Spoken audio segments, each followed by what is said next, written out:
اندھیرے کی نمازیں پچھلی امتوں میں نہیں تھیں. امت محمد صلی اللہ علیہ وسلم کے اندر اللہ رب العالمین نے رات کی نمازوں کو جاری فرمایا. جو عشاء میں حاضر ہو گیا کان لہ نصف قیام لیلۃ، آدھی رات کا قیام. وہ سوئے گا لیکن اللہ رب العالمین اس کے لیے آدھی رات نماز کا ثواب لکھیں گے. اور پھر من صلی الفجر کان لہ قیام لیلۃ کل لیلۃ، جس نے فجر بھی پڑھ لی اس کے لیے ساری رات ایسے جیسے نماز میں قیام میں گزری. حمد و ثناء رب الجلال اور درود و سلام بر محمد کریم صلی اللہ علیہ وسلم کے بعد، اہل ایمان کے لیے سب سے زیادہ محبت وہ اللہ رب العالمین کے ساتھ ہے. الذین آمنوا اشد حبا للہ.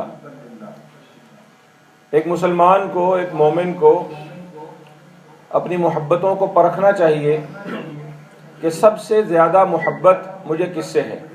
یہ ایمان کی دلیل ہے.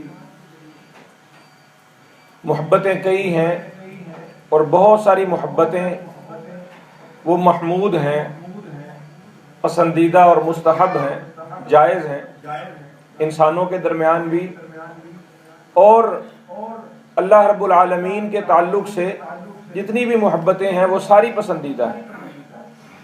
محمد الرسول اللہ صلی اللہ علیہ وسلم سے ہم اپنی جان، مال، اپنی ہر چیز سے بڑھ کر محبت کرتے ہیں. وہ اس لیے کہ وہ اللہ کے رسول ہیں.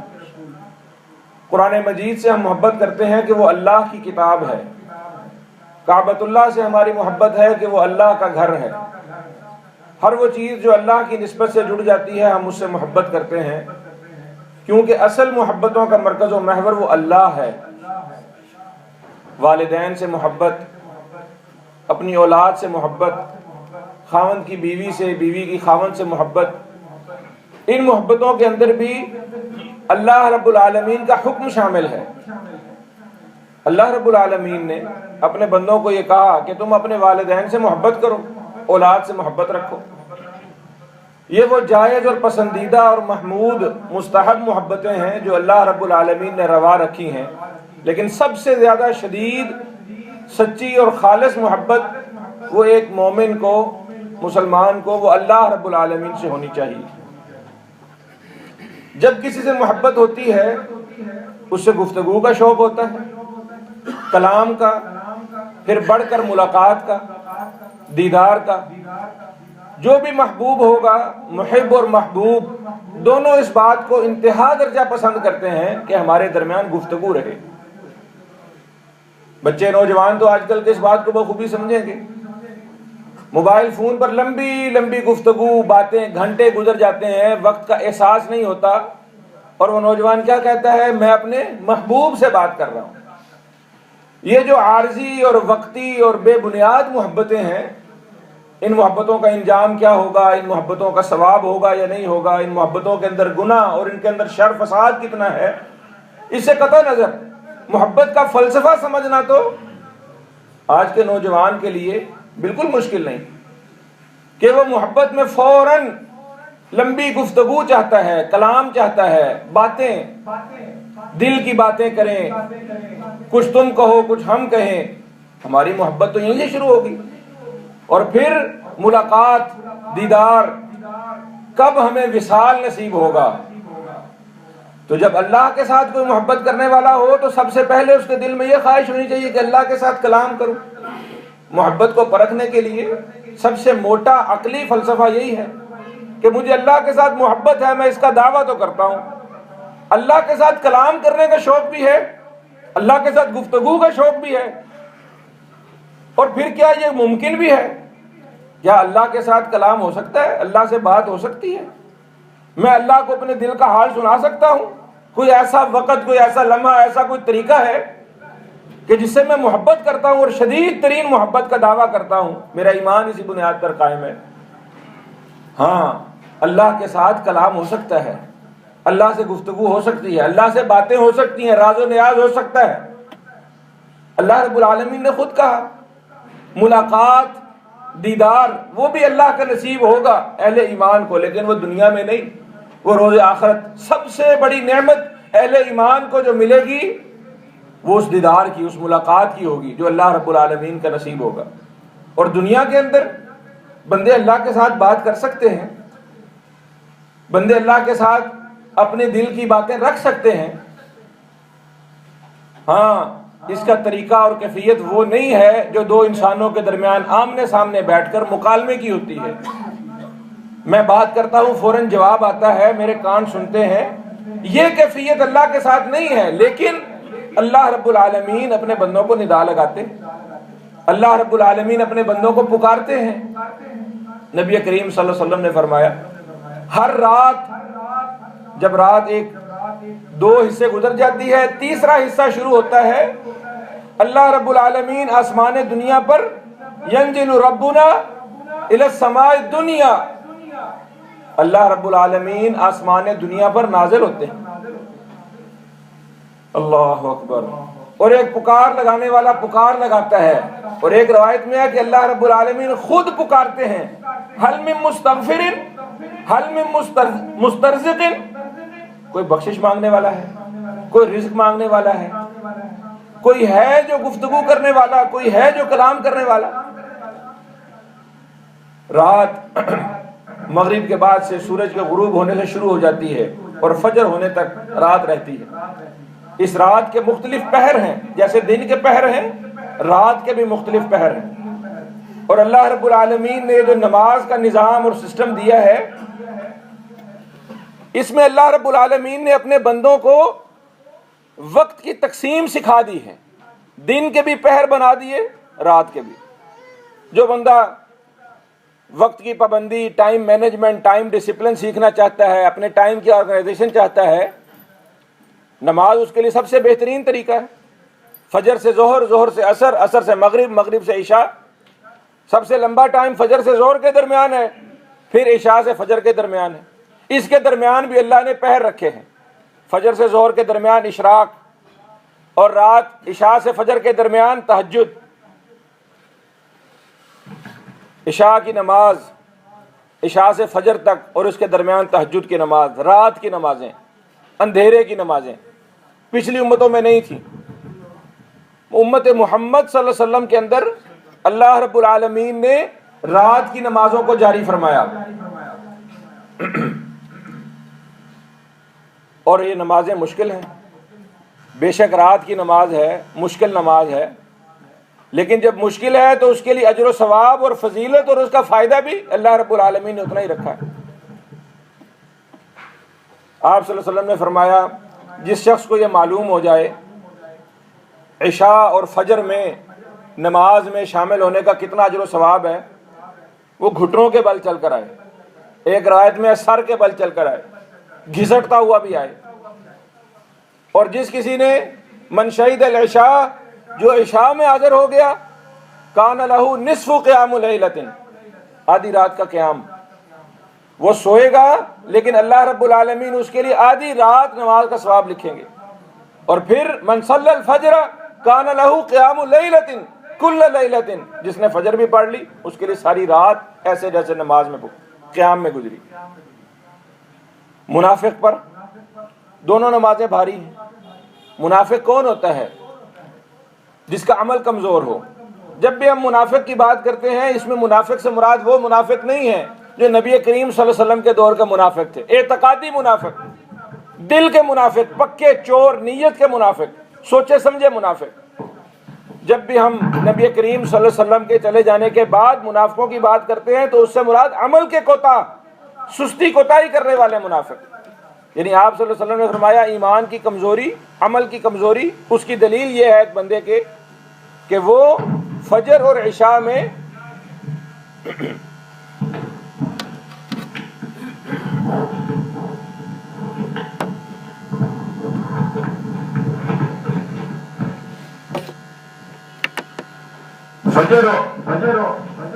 عشاء کی نماز میں ڈنڈی مارنے والا یقیناً عمل کی سستی ہے، اس کے ایمان کی کمزوری ہے۔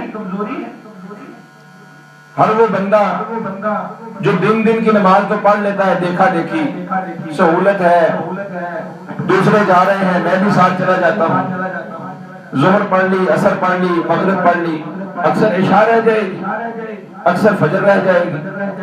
یہ کیا ہے؟ یہ نفاق کی علامت. نبی کریم صلی اللہ علیہ وسلم نے ایک اور حدیث میں فرمایا من صلی البردین، ٹھنڈی نمازیں، دو نمازیں. سردیوں میں تو ٹھنڈی ہوتی ہیں، گرمیوں کے اندر بھی دن گرم ہوتا ہے، شام میں رات میں یہ دونوں نمازیں قدرے ٹھنڈی ہو جاتی ہیں، عشاء کی بھی اور فجر کی بھی. دخل الجنہ، جو یہ دو ٹھنڈی نمازیں پڑھ لے جنت میں داخل. اور وہ حدیث جو آپ نے بار بار سنی جس میں آپ صلی اللہ علیہ وسلم نے فرمایا کہ میں مصلی کسی اور کے حوالے کروں اور چلا جاؤں پیچھے گھروں میں لوگوں کو ان کے گھروں سمیت آگ لگا دوں، وہ نماز بھی عشاء کی نماز تھی، جس نماز میں آپ صلی اللہ علیہ وسلم نے فرمایا کہ پیچھے جو لوگ نہیں آئے میں ان کے گھروں میں ان کے ساز و سامان اہل و عیال سمیت آگ لگا دوں. تو یہ دونوں نمازیں بڑی اہم نمازیں ہیں، دو فرض نمازیں، اور ان کے درمیان ایک نماز جو ہے تو نفل لیکن اللہ رب العالمین کو سب سے زیادہ پسند ہے. اقم الصلاۃ لدلوک الشمس الی غسق اللیل وقرآن الفجر. سورج کے طلوع ہونے کے وقت بھی نمازیں ہیں، سورج کے غروب ہونے پر بھی نمازیں ہیں، اور رات جب گہری ہو جائے اندھیرا ہو جائے پھر بھی نماز ہے، عشاء کی نماز. اور پھر قرآن الفجر، فجر کے وقت میں ڈھیر سارا قرآن پڑھو. ان قرآن الفجر کان مشہودا. اللہ کی گڈ بک میں آنا ہے. ہر جو لوگ بھی ملازمت کرنے والے ہیں ان کو یہ معلوم ہے، ہر چھوٹا افسر بڑے افسر کی گڈ بک میں آنا چاہتا ہے. ہر کلرک یہ چاہتا ہے کہ میں اپنے افسر کی گڈ بک میں رہوں، اس کے لیے بڑے پاپڑ بیلتا ہے. اللہ رب العالمین نے بھی اپنی گڈ بک میں شامل کرنے کا طریقہ بتایا. ان قرآن الفجر کان مشہودا.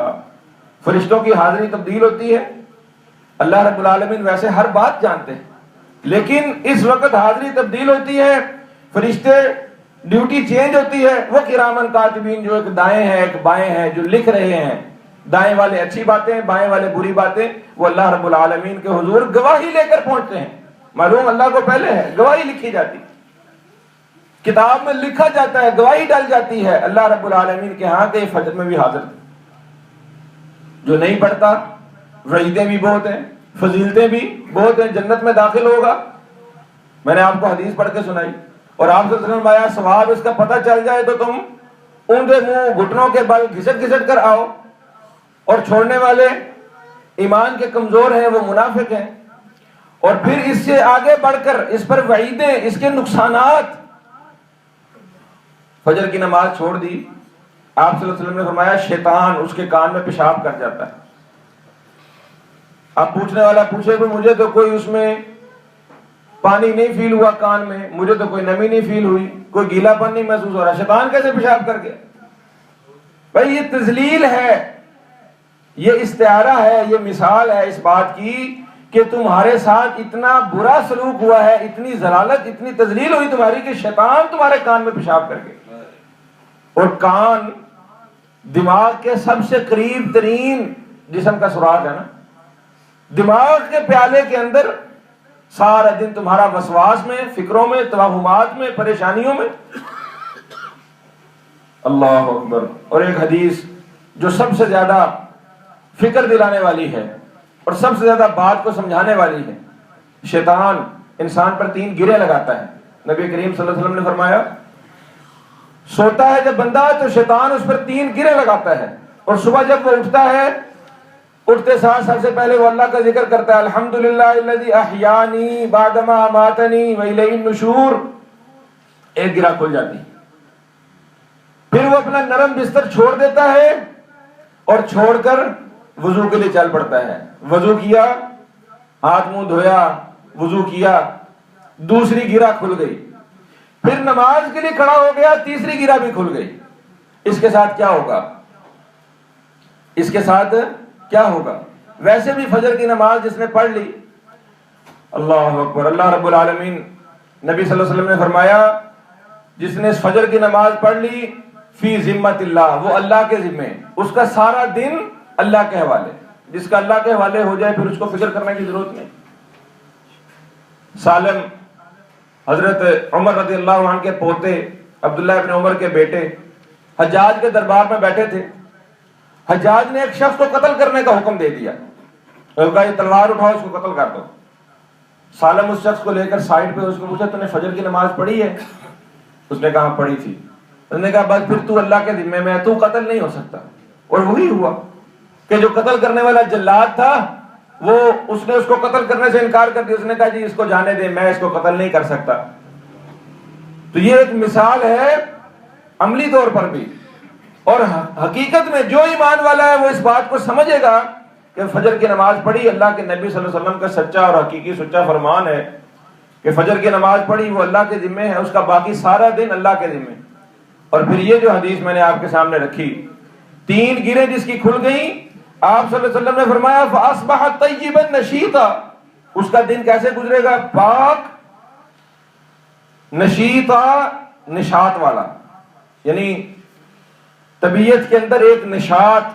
اس کا اور بہتر ترجمہ کیا ہو سکتا ہے کہ اس کی طبیعت کے اندر ایک کشادگی، بالکل ہلکا پن، جو کام کر رہا ہے آسانی کے ساتھ، سہولت کے ساتھ، دماغ پر کوئی بوجھ نہیں ہے، طبیعت کے اندر کوئی سستی نہیں.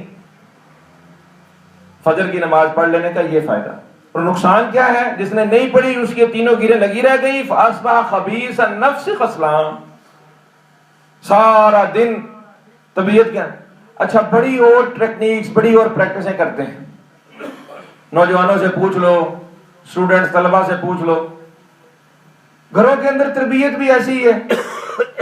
ماں صبح صبح بیمار ہوگی نا، وہ بچے کو سکول بھیجنے کے لیے صبح ضرور اٹھائے گی. بیماری سے اٹھ کر بخار سے تپ رہی ہوگی نا ماں، وہ گاڑی بس باہر آئی کھڑی ہے، وہ اس کے لیے اٹھ جائے گی. صبح پہ 6 بجے جانا پڑے، بچی نے، بیٹے نے یونیورسٹی کالج سکول جانا ہے نا، وہ اٹھ جائے گی، کھڑی ہو کر ایک ٹانگ پہ پراٹھے بنائے گی، لنچ بنا کے ساتھ رکھے گی، بچے کو بھگائے گی، جگائے گی، فٹافٹ بھاگو بھاگو، گاڑی باہر ہارن دے رہی، بس تم لے بستہ اٹھاؤ، یونیفارم پہنو.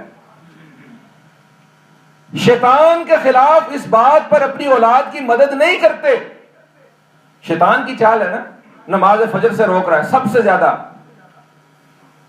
ایک حدیث ہے، تھوڑی سی اس کی صحت کمزور ہے لیکن بات سمجھنے کے لیے ضروری ہے. جیسے بندہ صبح اٹھنے لگتا ہے، شیطان کہتا ہے نام نام، بڑا ٹائم پڑا ہے، ابھی 6 بجے نماز ہو رہی ہے، بندے کی آنکھ کھلی، شیطان کہتا ہے کوئی نہیں، تھوڑی دیر ابھی صبر کر، ابھی بڑا ٹائم، ابھی اذان ہوئی ہے، ابھی نماز میں اتنا وقت ہے.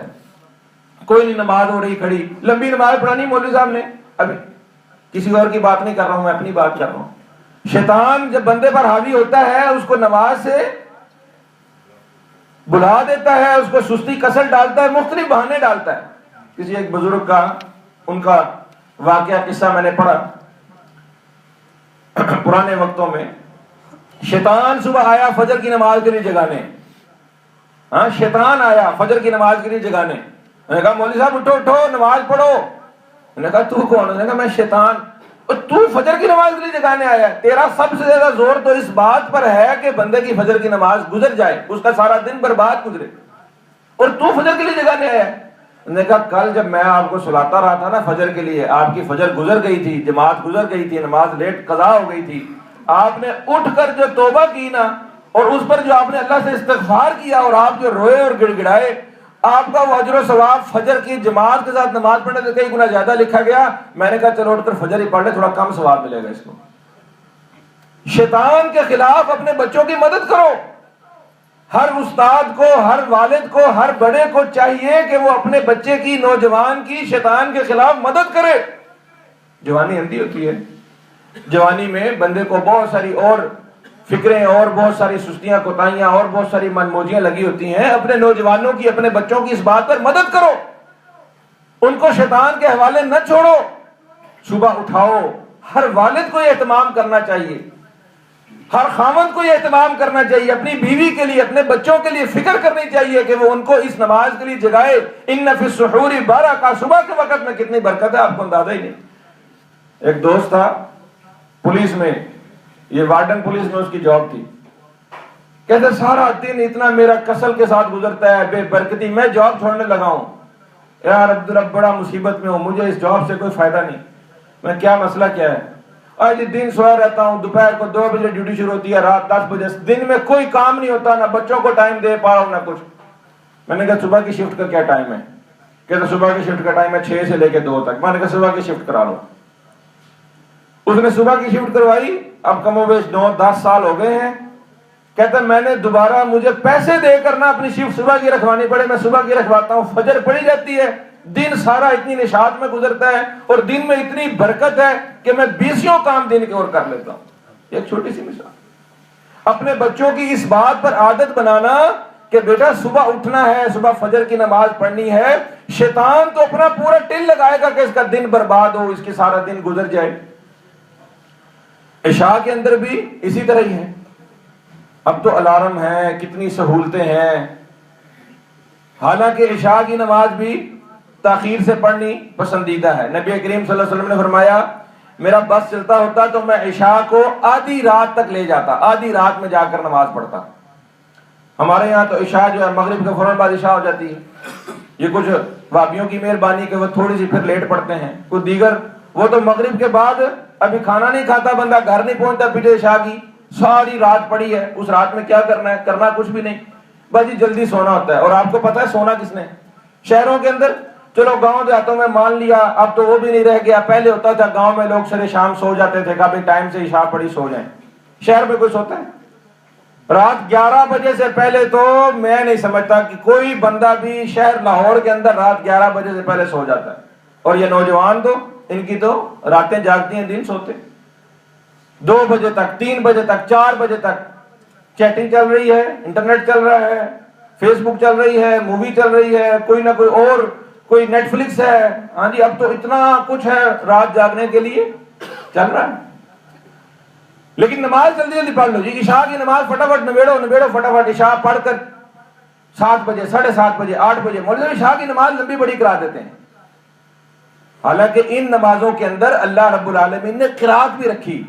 فجر کے اندر لمبی قرات رکھی, اور مغرب اور عشاء کے اندر بھی قرات کرو لمبی. یہ نمازیں تھوڑی لمبی ہونی چاہیے. ہم فجر کی نماز کو بالکل جان چھڑانے والی, عشاء کی نماز کو بالکل جان چھڑانے والی نماز کی طرح پڑھتے ہیں. میرے محترم بھائیوں, دوستوں, بزرگوں, ساتھیوں, نوجوانوں, یہ فجر اور عشاء ساری رات کے قیام کا ثواب دیتی ہیں, اور ان کے ساتھ بہت زیادہ برکتیں ہیں. بالخصوص فجر کے ساتھ سارے دن کی برکتیں ہیں, صبح کے وقت کی برکت ہے. اور پھر ان کے درمیان اندھیرے کی ایک نماز جو تہجد کی نماز ہے. ان ناشئۃ اللیل ہی اشد وطئا واقوم قیلا. جس کسی نے بھی اپنی زندگی کے اندر کوئی بڑا مقصد متعین کیا ہوا ہے, جس کسی نے بھی اپنی زندگی سے کچھ حاصل کرنا ہے, اس نے اپنی زندگی سے کوئی فائدہ مند بنانا ہے, اس کے لیے رات کی نماز بہت ضروری. رات کی نماز سے مراد تہجد کی نماز. نبی کریم صلی اللہ علیہ وسلم حضرت عائشہ فرماتی ہیں تورمت قدما, اتنی لمبی نماز پڑھتے تھے کہ پاؤں سوج جاتے تھے. انفطرت قدما, ایک روایت کے ہیں پھٹ جاتے تھے. اور امی عائشہ نے پوچھا اللہ کے نبی آپ تو وہ ہیں جن کے سارے گناہ معاف کر دیے گئے, بالکل آپ کو بخش دیا, آپ سے تو گناہ ہوا ہی نہیں, آپ کیوں اتنی لمبی نماز پڑھتے ہیں؟ ہمارے بچوں کو, نوجوانوں کو یہ اشکال بھی پیدا ہو جاتا ہے نا, بھئی میں نماز پڑھتا ہوں میرے مشکلیں نہیں حل ہو رہی, یا میں نماز کیوں پڑھوں, میں تو کوئی گناہ کرتے ہی نہیں ہوں, میں نے تو کوئی ایسی غلطیاں کی نہیں. نمازیں تو وہ پڑھے جو بڑے گناہ گار ہیں, جو بڑے سیاہکار ہیں, وہ نمازیں پڑھیں, ہم نے تو کچھ کیا ہی نہیں. اللہ کے نبی صلی اللہ علیہ وسلم کائنات کے سب سے پاک, سب سے زیادہ نیک اور گناہوں سے بالکل پاک شخص ساری رات قیام کر رہے ہیں, اور امی عائشہ کہتے ہیں اللہ کے نبی جب آپ بخشے گئے ہیں, معاف کر دیے گئے آپ کو, آپ کیوں پڑھیں؟ اللہ اکبر. نبی کریم صلی اللہ علیہ وسلم, عائشہ جس شان سے اللہ نے مجھے معاف کیا ہے, جس شان سے اللہ نے مجھے معصوم کیا ہے, میرا حق نہیں بنتا کہ میں بھی اسی شان سے اللہ کا شکر ادا کروں. افلا اکون عبدا شکورا, کیا میں بھی اسی طرح کا شکر گزار بندہ نہیں؟ جتنی اللہ کی بڑی رحمت ہے مجھ پر, کیا اتنی ہی زیادہ شکر اللہ کا نام ادا کروں؟ اور بندہ سوچے 5 نمازیں پڑھنے کے لیے, چلو میرے پاس حواس خمسہ ہیں, دیکھنا, سننا, بولنا, چکھنا, حواس خمسہ, میری 5 حواس ٹھیک ہے, میں 5 نمازیں پوری پڑھوں گا. کچھ لوگوں نے, کچھ بزرگوں نے, علماء نے لکھا 5 بڑی نعمتیں ہیں انسان کے پاس, کھانا, روٹی, کپڑا, مکان, بندے کے پاس چھت ہو, کپڑا ہو تن پر, روٹی ہو, اور سواری اور بیوی. اکثریت کے پاس یہ 5 نعمتیں ہیں. میں ان 5 نعمتوں کے شکرانے کے طور پر 5 نمازیں پڑھتا ہوں. اپنے آپ کو کسی نہ کسی بات پر سمجھا سکتا ہے بندہ کہ بھئی یہ نمازیں فلاں چیز کا شکرانہ ہے, کم از کم شکر ادا کرے, نماز سے فائدہ بات نہیں. تو آپ صلی اللہ علیہ وسلم رات کی یہ نماز اتنی لمبی پڑھا کرتے تھے, اور اس نماز کے فائدوں میں اللہ اکبر فإنہ دأب الصالحین, نبی صلی اللہ علیہ وسلم نے فرمایا رات کی نماز لازمی پڑھو. اللہ اکبر. فجر کے بعد آپ صلی اللہ علیہ وسلم بیٹھا کرتے تھے. نماز فجر کے بعد آپ صلی اللہ علیہ وسلم کا طریقہ تھا, صحیح مسلم کی روایت ہے, آپ صلی اللہ علیہ وسلم لوگوں کو تعبیریں بتاتے, جن کو خواب آتا خوابوں کی تعبیریں بتاتے. اب تو خوابوں کی تعبیر بتانے والا بھی کوئی نہیں, خواب بھی لوگ دیکھتے ہیں اپنی مرضی کے من گھڑت, اور تعبیریں بتانے والے بیٹھ کر پچو لگاتے رہتے. یہ نبی کریم صلی اللہ علیہ وسلم کی سنت تھی, خواب دیکھنے والوں کے خواب سنتے, ان کی تعبیر بتاتے. عبداللہ ابن عمر نوجوان تھے, دل ان کا بھی کرتا تھا کہ کوئی ایسی بات ہو, کوئی ایسا خواب مجھے بھی آئے, میں بھی کو آپ صلی اللہ علیہ وسلم سے جا کے تعبیر پوچھوں. ایک دن خواب دیکھا کہ بھئی میں کسی جگہ سے گزر رہا ہوں, تو ایک آگ کا گھڑا ہے, تو میں نے اس کے اوپر چادر ہلائی ہے ایسے, تو وہ آگ بجھ گئی. آپ صلی اللہ علیہ وسلم کے پاس ایک خواب بتایا. آپ صلی اللہ علیہ وسلم آیا کہ عبداللہ نعم الرجل, عبداللہ کتنا اچھا آدمی ہے, اگر یہ رات کا قیام کرے. پھر کچھ دن گزرے, پھر حضرت عبداللہ نے خواب دیکھا, معلوم مجھے یاد نہیں ابھی کہ وہ خواب آ کے آپ صلی اللہ علیہ وسلم کو بیان کیا. آپ صلی اللہ علیہ وسلم پھر وہی بات کی, نعم الرجل عبداللہ, عبداللہ بڑا اچھا آدمی ہے اگر یہ رات کا قیام کرے. نافع کہتے ہیں, جو حضرت عبداللہ ابن عمر کے غلام تھے, کہتے ہیں اس جملے کے بعد, اس بات کے بعد جو نبی صلی اللہ علیہ وسلم نے ساری زندگی حضرت عبداللہ نے رات کا قیام نہیں چھوڑا. اور آپ صلی اللہ علیہ وسلم نے صحابہ کو کیا, علیکم بالقیام, یہ رات کا قیام, یہ تہجد, یہ تمہارے اوپر لازمی ہے, یہ تمہارے اوپر ضروری ہے, فرض نہیں ہے, واجب نہیں ہے نفل, لیکن اس کے فائدے سنو. فإنہ دأب الصالحین, پہلے لوگوں میں نیک لوگوں کا, انبیاء کا, صلحاء کا, بزرگوں کا طریقہ یہی تھا. قربۃ لربکم, اپنے رب کے ساتھ ملاقات, محبت, بات چیت, گفتگو جس کو چاہیے اس کے لیے. قربۃ لربکم ومکفر للسیئات, گناہ بخشوا لو, رب کی قربت حاصل کر لو. ومنہات للآثام, گناہ ہوں گے ہی نہیں, گناہوں سے بچنے کے لیے ایک بہت بڑا ہتھیار ہے. ومطردۃ للداء للجسم, بیماریاں, دوائیں کھا کر پریشانیاں, ڈپریشن, انگزائٹی کی, اس کے لیے ایک حل رات کی نماز میں. جسم کی بیماریاں, وَعْلَمْ أَنَّ شَرْفَ الْمُؤْمِنِ قِيَامُهُ بِاللَّيْلِ, اور ایک مومن کے لیے سب سے زیادہ جو شرف کی بات ہے, عزت کی بات ہے, وہ کیا ہے کہ وہ رات کا قیام کرے. محترم بھائیو, اللہ رب العالمین سے دعا ہے کہ اللہ تعالی ہمیں پانچوں نمازوں کی, بالخصوص فجر اور عشاء کی, اور ان فجر اور عشاء کے درمیان جو تہجد کی نماز ہے, جس کے بہت سارے جسمانی روحانی فائدے ہیں, زندگیوں کے اندر برکت ہے, اور اللہ رب العالمین کے ہاں اس کا بڑا اجر و ثواب ہے. اللہ تعالی ہمیں ان کا پابند بنائے, ان کو قائم کرنے والا بنائے. اقول قولی ھذا.